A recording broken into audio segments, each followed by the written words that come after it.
Alors vous êtes peut-être en train de nous écouter, vous avez du mal à aller vers les femmes, vous ne savez pas trop comment les séduire. Eh bien je vous propose peut-être quelques conseils. Noah Rose est avec nous, bonjour. Bonjour. Vous êtes coach en séduction. Je dirais que c'est un peu à la mode aujourd'hui, hein, le coaching. Le coaching est à la mode, oui, et la séduction fait partie. C'est un domaine qui est touché aussi. Ouais. Voilà. Donc, vous dites, moi j'ai lu un petit peu votre curriculum. Vous dites, moi en fait, j'étais un peu un enfant gâté. Hein, j'avais tout. Je suis beau, je suis intelligent, bref. Je l'ai pas dit en ces termes-là. Non, disons que j'ai pas été. Je faisais pas partie des introvertis ou des. C'est ça. Voilà, phobiques. Mais à un moment, un jour, c'est ce qui vous a donné certainement envie d'être coach, vous avez découvert que la confiance s'acquiert avec le succès. Oui. Et ça a été ça votre début, si je puis dire, ça a été votre révélation pour devenir coach? Ouais, ça a été une de mes révélations. Je me suis un petit peu demandé ce qui faisait la réussite de certains et les échecs des autres, finalement. Et puis je voyais des gens réussir alors que je leur prêtais pas, j'aurais pas parié sur eux, et des gens qui échouaient alors que je me disais mon Dieu, ils ont l'air d'avoir tout. Et puis finalement, donc la séduction, ça se jouait pas forcément où je le pensais. Alors oui, j'avais un peu de réussite personnellement, mais du coup je savais pas pourquoi. Et ça m'intéressait d'essayer de comprendre pourquoi. Et donc la psychologie, beaucoup de choses m'y ont amené. Et aujourd'hui, je dis pas que j'ai les clés, mais j'en détiens quelques-unes et j'en suis assez satisfait. D'ailleurs, là où vous avez raison, Noah Rose, c'est qu'il y a des hommes qui sont de grands séducteurs et qui sont pas forcément des Apollons. Tout à fait. Alors qu'il y a des hommes qui sont a priori comme ça ont beaucoup de charme et qui pourtant. Il y a un psychologue évolutionniste qui s'appelle David Buss qui a fait un classement de ce qui attire le plus les femmes. Je pense qu'il y a des auditrices qui vont certainement hurler chez elles. Mais quand il fait ce classement, finalement, il dit qu'en numéro 1, c'est le statut économique. Oui, c'est le statut social. En numéro 2, ce se rejoint souvent, mais c'est pas la même chose. L'humour et l'intelligence, et enfin le physique arrive en 4e position. Les filles regardent beaucoup aujourd'hui autant que les hommes le physique, c'est évident, mais il y a encore des valeurs sur lesquelles les hommes peuvent jouer en priorité pour séduire, même si ce ne sont pas des Apollons. Et la plupart des grands coachs en séduction, je pense aux Américains, ne sont pas de beaux hommes. Alors, qu'est-ce qu'il faut quelle est la qualité première pour aller vers une femme et pour la séduire? Croire en soi. C'est la confiance, c'est croire en soi, c'est avoir un objectif, c'est penser en termes de résultats, c'est arriver en se disant voilà, je veux, mais le résultat c'est pas toujours ce qu'on pense. C'est pas je veux obtenir quelque chose, c'est pas je veux obtenir un numéro, c'est pas je veux coucher avec elle, c'est être un petit peu plus dans l'instant que ça. Je pense que c'est arriver à créer le contact. C'est à créer le contact déjà dans un premier temps, et quand on crée le contact, on crée le contact. On crée pas le contact pour coucher avec elle, on crée le contact pour justement donner quelque chose. Il faut souvent y aller pour donner plus que pour recevoir. C'est un des conseils que je donnerais en priorité. Oui, parce que si vous arrivez avec le but de coucher, ça se fera probablement. Les femmes sont quand même pas complètement idiotes. Elles sont même assez intuitives. Elles sont très intuitives. Voilà. Donc si simplement vous créez le contact juste parce que vous créez le contact, en apparence, hein, évidemment, vous avez plus de chances d'arriver à vos fins, c'est ça? Exactement. C'est ça votre théorie. Il y a certaines étapes à respecter dans la séduction. On s'aperçoit qu'en fait, les débuts de relation, que ce soit une relation charnelle ou que ce soit quelque chose de durable, en tout cas, les relations qui aboutissent à quelque chose, en général, elles ont respecté certaines étapes que l'on fait plus ou moins inconsciemment. Mais on peut apprendre ces étapes, on peut les théoriser. Donc première étape, créer un contact. Briser la glace, oui. D'accord. Deuxième étape. Deuxième étape, ça serait essayer de construire un pont pour passer de ce qu'on appelle un opener, une ouverture, une phrase d'approche. J'aime pas trop cette séquence, mais une phrase d'approche, allez, on va dire, et une conversation. Il faut construire un pont entre les deux. C'est souvent le plus dur. Les gens se disent qu'est-ce que je vais bien pouvoir dire à cette fille, et ils s'aperçoivent que c'est pas les premiers mots qui vont être durs, c'est ce qui va venir derrière. Qu'est-ce que je vais pouvoir lui dire après? Briser la glace, c'est pas si compliqué. C'est vrai que c'est difficile. C'est difficile de construire une conversation, et ça s'apprend finalement. Ça s'apprend en coaching. Ça s'apprend, on l'apprend dans l'improvisation, on apprend en brisant beaucoup d'idées reçues. On n'a pas besoin d'avoir une interaction hyper cohérente. Finalement, de parler de choses très profondes pour intéresser quelqu'un. Si on est un petit peu fun, qu'on est un petit peu décalé, qu'on est un petit peu dans l'absurde. Ça dépend du lieu, j'imagine aussi, dans lequel on drague. Si on drague dans la rue, c'est pas la même chose que si on drague. C'est absolument pas la même discipline. Dans une soirée ou. Ça n'a rien à voir. Ce sont absolument pas les mêmes disciplines. Je parle presque de discipline, parce que les coachs en séduction vous parleront beaucoup de game. C'est un jeu finalement. Et c'est pas la même catégorie lorsqu'on drague dans la rue. On s'y prend en général très différemment c'est le plus difficile finalement, non? Pas forcément. Non, c'est le plus difficile, ça demande peut-être un petit peu plus de courage au départ. C'est peut-être plus difficile, mais est-ce que c'est plus complexe? Je sais pas. C'est deux disciplines complètement différentes. Je pense que les méthodes aussi, en tout cas celles que j'enseigne moi, sont différentes dans ces deux cas de figure. Parler à une inconnue, à une seule personne, parfois c'est difficile parce que on doit faire 80% de la conversation au départ. Alors le but c'est de l'amener à s'investir dans la conversation.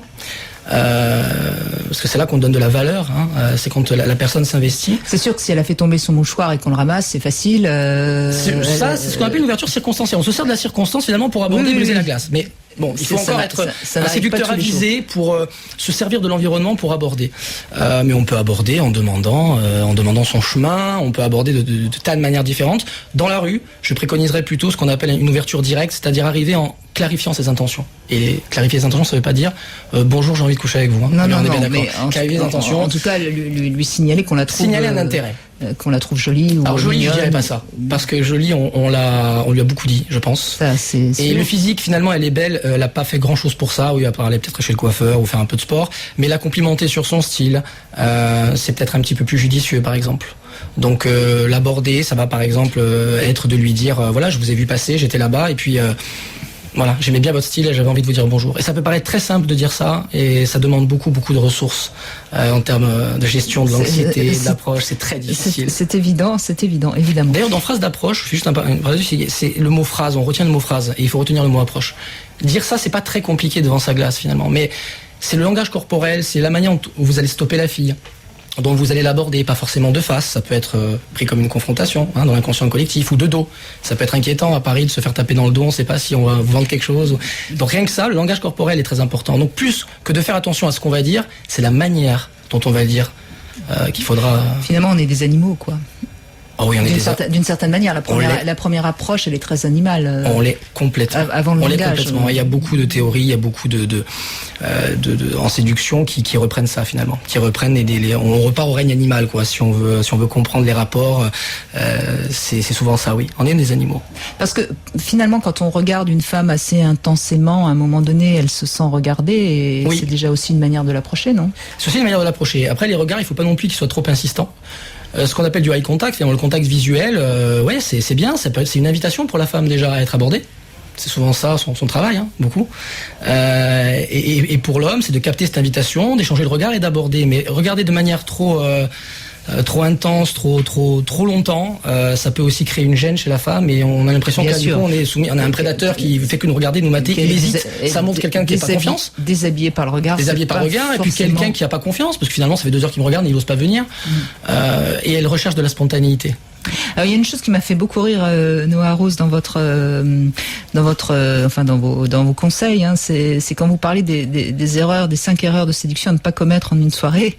Quand vous dites qu'au début de la soirée, on veut la plus belle, et puis finalement, à 4 heures du matin, on revoit ses ambitions à la baisse, souvent, quand on est un homme. Ça m'a beaucoup fait rire. C'est très masculin. C'est très masculin, oui, parce qu'on part avec plein d'ambitions, et quand ça fait la 50e femme qui passe devant nous et qu'on n'ose pas aborder, je pense qu'on revoit largement ses ambitions à la baisse en fin de soirée.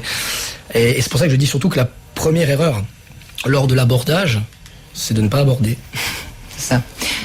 Gaël est avec nous et je crois qu'il a une question à vous poser. Bonjour Gaël. Bonjour Gaël. Bonjour Brigitte, bonjour Noah Rose, c'est ça? Oui, c'est ça.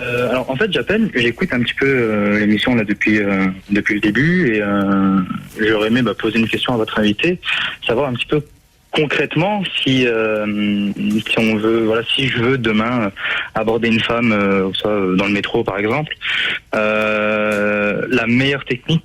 Qu'est-ce que ça serait pour vous, quoi? Moi d'instinct, j'irais un petit peu comme je vous ai écouté tout à l'heure en y allant franco. C'est quoi franco bon? La main aux fesses, Gaël? Oui, c'est quoi franco? Non, pas du tout la main aux fesses, mais en y allant franco, un petit peu en y allant la voir. Voilà, bonjour, je vous ai vu passer. Voilà. Vu, je vous ai vu passer. J'ai bien aimé votre style, je vous trouve charmante. Voilà, quelque chose de assez basique, quoi, mais plutôt franc. J'aimerais savoir si c'était une bonne chose ou non. Oui, je vais te répondre de suite. T'es sur la bonne voie. T'es sur la bonne voie. En effet, c'est plutôt ce que je préconiserais dans ce cas de figure. C'est-à-dire que demain t'es en soirée, je le verrai pas forcément comme ça. Là, le fait d'y aller franco, c'est une chose. Je pense en effet que d'afficher très vite ce pourquoi tu es là. Ça, c'est important parce que t'es en journée, t'as peut-être 15 minutes devant toi pour parler à cette fille. T'es pas censé rien faire de tes journées. Au niveau valeur sociale, c'est pas terrible. Donc oui, t'es peut-être pressé, t'as un quart d'heure, t'as pas trop de temps à perdre. Et si tu viens l'aborder en lui demandant ton chemin, ça va être peut-être difficile pour toi dans les minutes à venir que de lui dire finalement je voulais mon chemin, mais bon allez, si je peux prendre ton numéro. Non, ça va pas le faire comme ça. Donc d'y aller franchement, je pense que c'est une bonne chose. Maintenant, c'est la manière d'aborder plus que ce que tu vas lui dire, comme je le disais à l'instant. Est-ce que tu vas l'aborder de front? Est-ce que tu vas attendre qu'elle t'ait vu? C'est tout ça. Donc le conseil que je vais te donner, c'est oui, en effet, d'y aller franco. Essaye de pas la complimenter forcément sur son physique, parce qu'elle l'a beaucoup entendu. Essaye de la complimenter sur son style, comme tu as dit, ou comme je l'ai dit juste avant, je sais pas si tu as dû entendre. Essaye de la complimenter plutôt sur son style, en effet. Ta phrase d'approche, elle est pas mal, mais c'est dans la confiance que tu vas dégager le calme. Essaye déjà de te mettre en mode, je vais essayer de parler 3 fois moins vite que ce que j'aimerais faire, parce qu'en général quand on est un peu stressé, c'est ce qu'on fait, on parle plus vite. Vous êtes un peu stressé, non? Ok. Moi je suis obligé d'essayer de lui donner plus de conseils en un minimum de temps. D'accord. Mais ce que je conseille aussi souvent, je sais pas si vous êtes d'accord, Noah Rose, je conseille souvent d'observer le petit détail qui permet de rebondir. Par exemple, vous rencontrez cette femme dans le métro, Gaëlle, et imaginons qu'elle ait un magazine qui soit par exemple un magazine plutôt traitant du jardin. Bon, bah voilà, il y a une approche là, non? Il y a une approche, bien sûr, ce qu'on appelle un opener circonstanciel, c'est-à-dire on va se servir de l'environnement pour l'aborder. Donc en effet, il y a un magazine. Arrivé, voilà, j'ai pris l'exemple du métro parce que ça m'était déjà arrivé, Brigitte, avec l'exemple que vous avez donné, ouais. Où il s'est avéré que voilà, j'avais un peu flashé sur une fille, c'était dans le métro, et il s'est avéré qu'elle avait un livre que j'étais en train de lire au même moment. Ah bah formidable. Alors ça c'est magique. C'était la porte ouverte, donc voilà, ça a été l'occasion, et bon, ça a plutôt bien fonctionné, mais en me servant du livre. Mais voilà, oui, mais je crois que c'est l'idéal quand on peut se servir justement d'un livre, d'un magazine ou je ne sais quoi d'autre, hein, d'ailleurs. C'est l'idéal, mais on n'a pas toujours l'occasion de tomber sur une fille qui lit le livre qu'on entend lire en ce moment. Non, mais elle peut lire un livre que tu n'es pas en train de lire et rebondir quand même dessus. Tu peux t'approcher d'elle en disant, je vais dire un truc là un peu bateau, mais c'est toujours pareil, c'est la manière dont tu vas le faire. Donc tu peux t'approcher en disant, je suis désolé, je vais t'attrister, mais je sais qu'il meurt à la fin. Ah mais c'est un livre d'histoire. Ah mais c'est à la fin de l'histoire qu'il meurt. Ça peut être ça, alors que pour autant. Oui, l'aborder sur le ton de l'humour, etc. Toujours un peu sur le ton fun, ça je pense même que c'est une priorité. Montrer que tu es quelqu'un de léger, tout ça. Mais t'es pas obligé de lire le même livre qu'elle pour l'aborder, non. Mais ce que tu as dit tout à l'heure, l'aborder directement, c'est très bien aussi, c'est très très bien. Moi, c'est même ce que je préconiserais. Maintenant, si tu as une occasion, comme dit Brigitte, de rebondir sur quelque chose, c'est ce qu'il faut faire aussi. Le seul truc, il faut penser à une chose, c'est qu'en général, le temps de comprendre, de rebondir, de trouver l'événement et de rebondir dessus, ça se passe très vite. Et si on est un petit peu anxieux, qu'on est un petit peu stressé, on laisse passer ce moment-là. Donc c'est pour ça que dans un opener qu'on appelle direct, ce que tu as proposé tout à l'heure, je viens et je l'aborde en lisant cash, tu peux préparer ta phrase. Donc tu veux dire, même si tu loupes le coche, 3, 4, 10 secondes plus tard, tu peux quand même la dire, quoi. Alors que l'événement, s'il passe, t'es un peu mort, quoi. Donc essaye les openers directs, comme tu as dit dans le métro, je trouve ça très bien. Merci Gaëlle. Okay. Merci beaucoup. Merci à vous. Destination Soleil sur RMC avec Marmara. Eh bien, c'est le moment de jouer. Donc, nous avons 3 auditeurs qui se sont inscrits tout à l'heure pour gagner leurs vacances au soleil et qui ont donc chacun choisi une de ces 3 destinations. On commence avec Jean-Luc. Bonjour Jean-Luc. Bonjour Brigitte, bonjour à tous. J'ai choisi la Sardaigne. La Sardaigne. Nicolas est aussi avec nous. Bonjour Nicolas. Bonjour Brigitte, bonjour à tous les auditeurs. Moi, j'ai choisi l'Andalousie. L'Andalousie, très bien. Et notre 3e auditeur, c'est Sébastien qui a choisi... Bonjour Sébastien. Bonjour Brigitte, bonjour à tous. J'ai choisi Lanzarote. Lanzarote. Eh bien, nous avons 3 hommes, de toute façon, donc ça sera forcément un homme qui va gagner. Ça, déjà, on peut le déduire. Eh bien, c'est Jean-Luc qui va partir en Sardaigne. Voilà. Merci. Vous n'avez pas l'air très heureux, Jean-Luc. Si. Merci. Quand même. Ouais, je suis intimidé un petit peu, je vous écoute tout le temps, et c'est vrai que c'est la première fois que je vous ai au téléphone. Ah bah oui, mais voilà. C'est pour la bonne cause, c'est pour pouvoir partir avec votre cher et tendre en Sardaigne. Oui, merci encore, merci à Merci. Et puis bravo à vous tous, bien sûr. Donc la Sardaigne, c'est Jean-Luc qui partira donc une semaine de vacances au soleil en formule tout inclus avec la personne de son choix grâce à Marmara. Le prochain jeu, bien sûr, c'est demain pour gagner une nouvelle semaine au soleil et ça se passe dans les grandes gueules. Allez, on se retrouve dans quelques instants. Si vous aussi vous avez une question à poser à Noah Roche, profitez-en, il est encore avec nous jusqu'à 16h. À tout de suite. RMC, Brigitte Lahaye, l'amour et vous. Et nous allons du côté d'RMC.fr avec Jean-Daniel qui nous dit « Je confirme que les hommes sont plus infidèles que les femmes. Ça fait 20 ans que je livre des clientes, des jeunes, des moins jeunes, des pas jeunes. Et en 20 ans, aucune ne m'a fait une proposition directe pour un acte rapide et sauvage comme je l'imaginais dans mes fantasmes. Est-ce que vous pensez, Brigitte, que les femmes n'osent pas ou bien qu'elles n'y songent pas ? Pourtant, je ne désespère pas que ça m'arrive un jour. » Bon, peut-être que Jean-Daniel, vous devez quand même faire un tout petit peu le premier pas. C'est quand même pas forcément aux femmes de faire le premier pas. Peut-être que dans toutes ces femmes que vous avez rencontrées, il y en a une ou deux qui auraient dit oui. Peut-être qu'il a besoin aussi de conseils en séduction. S'il attend de se faire aborder, ne pas aborder, c'est être stérile. Aujourd'hui, quand on est un homme, il faut se le dire quand même. Voilà, même si aujourd'hui les femmes abordent un peu plus qu'il y a 20 ans, ça reste quand même encore le rôle de l'homme. Et d'ailleurs, tant mieux, parce que quand ce sont les femmes qui abordent trop, les hommes prennent peur. Hein. Ils prennent peur, c'est vrai. Donc, vous êtes compliqués aussi finalement, vous les hommes. Oui, tout autant. Et Elodie qui nous dit pourquoi dites-vous que la monogamie n'est pas naturelle ? Beaucoup d'animaux sont fidèles entre hommes et femmes. Je comprends les couples libres. En revanche, je trouve que c'est une trahison lorsque on a décidé d'être fidèle et qu'on trahit l'autre. Voilà. Je ne parle pas de morale, je parle d'honnêteté. Je trouve que on mélange trop souvent les deux. Alors, d'abord, Elodie, il n'y a pas tant d'animaux que ça qui sont fidèles. Il y en a quelques-uns, mais ils sont quand même assez rares. Donc je pense que l'homme, je ne dis pas que l'homme est un animal, bien sûr, mais il y a quand même un cerveau reptilien et un cerveau limbique qui est commun à l'homme et à l'animal, voilà. Et en revanche, l'homme peut choisir d'être fidèle, alors que l'animal, lui, a priori, il choisit de répondre à ses pulsions. Donc il y a quand même une vraie différence, rassurez-vous, Elodie, entre l'homme et l'animal. En revanche, je suis assez d'accord avec vous. C'est souvent une question d'honnêteté plus que de morale, mais où se situe l'honnêteté, ça c'est un autre débat. RMC, l'amour et vous, Brigitte Lahaye. Et nous sommes avec Noah Rose, coach en séduction. Vous avez aussi beaucoup travaillé la psychologie, la PNL en particulier. Et ben, figurez-vous qu'on a Stéphanie qui est avec nous, c'est une femme et qui visiblement a envie de donner une technique de drague pour peut-être que vous la connaissez, Noah Rose. Hein, j'en sais rien. Moi, je ne sais pas ce que va nous dire Stéphanie. Bonjour. Bonjour Brigitte, bonjour Noah. Bonjour. Non.